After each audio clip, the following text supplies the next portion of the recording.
হ্যাঁ, hello everyone, আমি তোমাদের সবার প্রিয় অর্পিতাদি। আজ তোমাদের নিয়ে এসেছি গুফা পাতালে। আর এখানে কি কি আছে, কিভাবে আসবে, টোটাল ডেসক্রিপশন কিন্তু তোমরা পেয়ে যাবে আমার ভিডিওতে। আমরা এখানে এসে পড়েছি। এটা কোন জায়গা বলবো, মিরিকের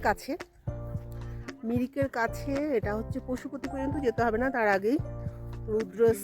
হ্যাঁ, 2 কিলোমিটার আগে পশুপতি থেকে রুদ্রস ইকোহাট, যেখানে আমরা উঠেছি। ওই কথায় আছে না, কিছু জায়গা শুধু চোখে দেখা যায় না, মন দিয়ে অনুভব করতে হয়।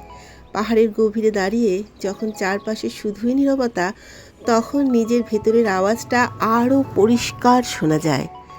এই পথ, এই সবুজ, এই পাহাড়, এই পাথর সব মিলে মিশে একাকার হয়ে যায়।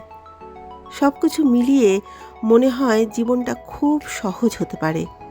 আমরা এখন যাব ভিউ পয়েন্টে, আর ভিউ পয়েন্টটা হচ্ছে ঠিক এই রাস্তাটা দিয়ে উঠে যেতে হবে। ওই যে এখানে আয়ুষী গেছে, ও একটু এখানকার লোকাল ড্রেস পরে ফটো তুলবে।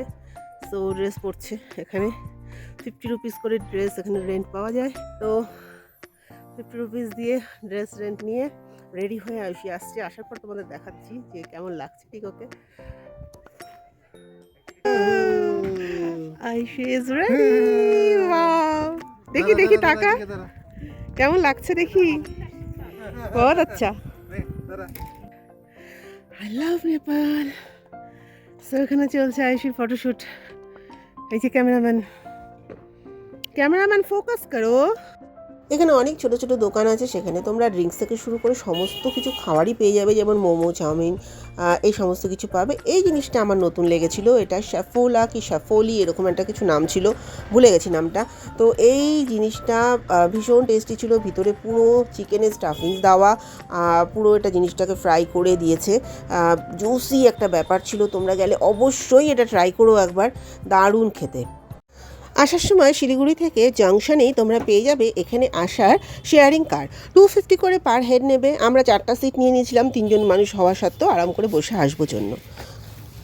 গাড়ি তোমাদের গুফা পাতালের মোড়ে নামিয়ে দেবে। সেখান থেকে পায়ে হেঁটে আঁকা বাঁকা ভাঙাচোরা এবড়ো খেবড়ো রাস্তা দিয়ে কিছুটা আসলেই হোমস্টেগুলো তোমরা পেয়ে যাবে। ঘুরে এসে একটু ফ্রেশ হয়ে আমরা লাঞ্চ করতে যাব। এখানকার রুমগুলো তোমাদের একটু দেখাই। খুব যে ভালো রুম ছিল তা না, মোটামুটি চলনসই। পাহাড়ে হোমস্টেগুলোতে এরকমই হয়, কিন্তু এখানে বলেছিল যে মাউন্টেন ভিউ, এখানে কোনো মাউন্টেন ভিউ আমি দেখতে পাইনি। যাই, এখানকার হোমস্টে সার্ভিস একদম ভালো না, রুমগুলোও একদম অগোছালো, একটা টেবিল নেই, বাথরুমটা ভীষণ ছোট। আর সবচেয়ে বড় কথা, এই কনকনে ঠান্ডার জায়গায় পিভিসি বোর্ডের ওয়াল, একটা ওয়াল টোটালি পিভিসি বোর্ড দিয়ে তৈরি, বাইরের থেকে কোনো কাঠের সাপোর্ট নেই, একটুখানি বাটাম দিয়ে দিয়ে সাজানো, বাস। যে কেউ ভেঙে যে কোনো সময় ঢুকে পড়তে পারে, চুরি হতে পারে, ঠান্ডা তো আছেই। যাই হোক, খাওয়া দাওয়া করি, লাঞ্চ করি। চলো দেখি কী আছে লাঞ্চে, তোমাদেরও দেখাই, আমিও দেখি। আর একজন তো খেতে চলে গেছে, প্রচণ্ড খিদে পেয়েছে ওর বাবার, একদম এসে হুড়মুড় করে শুয়েছিল। দেখো না হয়েছে না করতে করতে গেছে আগে আগে। এবার আমরা যাচ্ছি, চল। অনেক বেলুন ফোলানো হচ্ছে, এখানে রাতে পার্টি হবে, এখানে হবে বনফায়ার, বেশ মনটা খুশি খুশি ছিল। আমরা লাঞ্চ করে আবার বেরিয়ে পড়েছি। এখন এখানে আসলাম,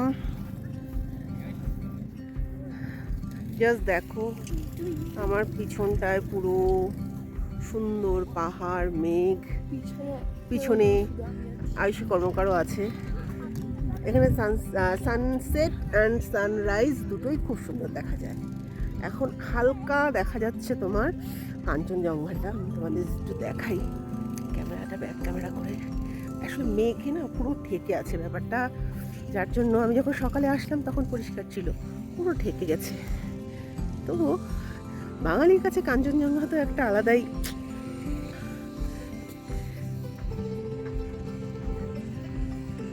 এই যে এখন দেখা যাচ্ছে, তাও হালকা হালকা ঢাকা, মেঘে ঢাকা। এই যে কাঞ্চন দাদা। এরপর চলে আসলো সেই সুন্দর মুহূর্ত। এখানে দাঁড়িয়ে যখন সূর্যটা ধীরে ধীরে বিদায় নিতে দেখছি, মনটা যেন সারা দিনে সব ক্লান্তি ভুলে যাচ্ছে। এই লাল কমলা আকাশ, নীরব বাতাস আর ডুবে যাওয়া সূর্য সব মিলিয়ে মনে করিয়ে দেয় শেষ মানেই শেষ নয়, আগামীকাল আবার নতুন আলো, নতুন শুরু। কিছু মুহূর্ত শুধু দেখার জন্য নয়, মনের ভেতর ধরে রাখার জন্য। এই মুহূর্তটা যেন চিরদিন আমার মনে এইভাবেই বেঁচে থাকে। এই অনুভূতিটা কাউকে বলে বোঝানোর নয়। লাগছে আমি ভাষায় প্রকাশ করতে পারবো না, এত সুন্দর। আমার মোবাইলটা খুব একটা ভালো না, হয়তো বোঝা যাচ্ছে না, আমি তোমাদের ব্যাক ক্যামেরা করে দেখাচ্ছি সানসেটটা। উফ, আমি এখান থেকে আমার সরে অন্য কোথাও যেতে ইচ্ছা করছে না। পুরো মেঘের সমুদ্র মধ্যে যে হচ্ছে, জাস্ট ওয়াও। ক্যামেরায় আমি অত সুন্দর ক্যাপচার করতে হয়তো পাচ্ছি না, কিন্তু সামনের থেকে যে কি দেখছি, আমার মেয়ে বলছে মা তুমি বেশি এক্সাইটেড হয়ে যাচ্ছ, কিন্তু অ্যাকচুয়ালি এক্সাইটেড হওয়ার মতোই। ভাষায় বললাম না, প্রকাশ করা যায় না। এই দুষ্টু সর, দেখেছো? তোর ভিডিও করছি না আমি সূর্য মামার ভিডিও করছি।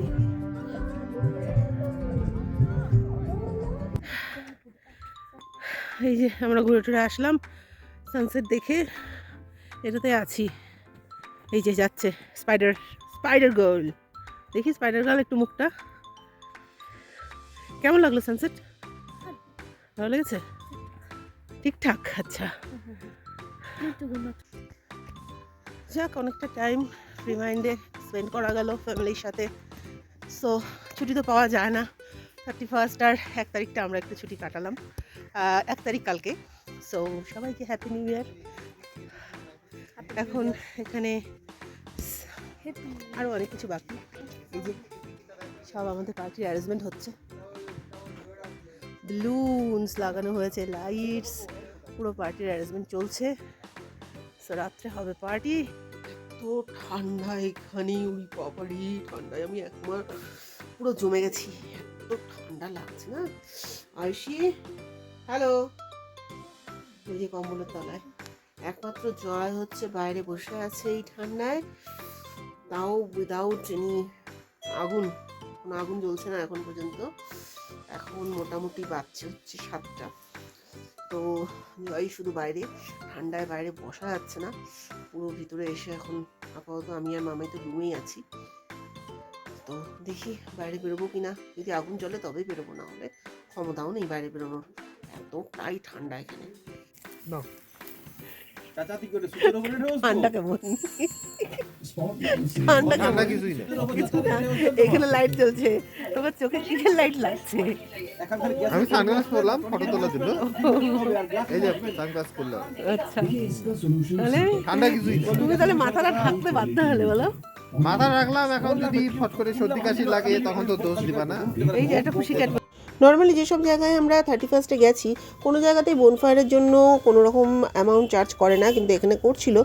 সো এই জন্য পাশের অনেকগুলো ছেলে একসাথে ঘুরতে এসেছিলো, ওদের সঙ্গে রীতিমতো কথা কাটাকাটি শুরু হয়ে গেছিলো। এরা একমাত্র তন্দুরি করলে পরেই তবেই আগুন জ্বালাবে, আদারওয়াইজ জ্বালাবে না, এইসব নিয়ে অনেক ঝামেলা চলছিল। যাই হোক, এক কথায় এদের অ্যারেঞ্জমেন্ট একদমই ভালো না। আমি রুমে চলে আসি কিছুক্ষণ বাইরে বসার পর, কারণ ঠান্ডায় আর বসে থাকতে পারছিলাম না। তো এটা আমার একটা খারাপ রিভিউ, ব্যাড এক্সপিরিয়েন্স। তো সেটা তোমাদের সাথে ওই জন্য শেয়ার করলাম। Bye, good night. এখন খাবো, ডিনার করবো, খুব ঠান্ডা, এখন খুব ঠান্ডা।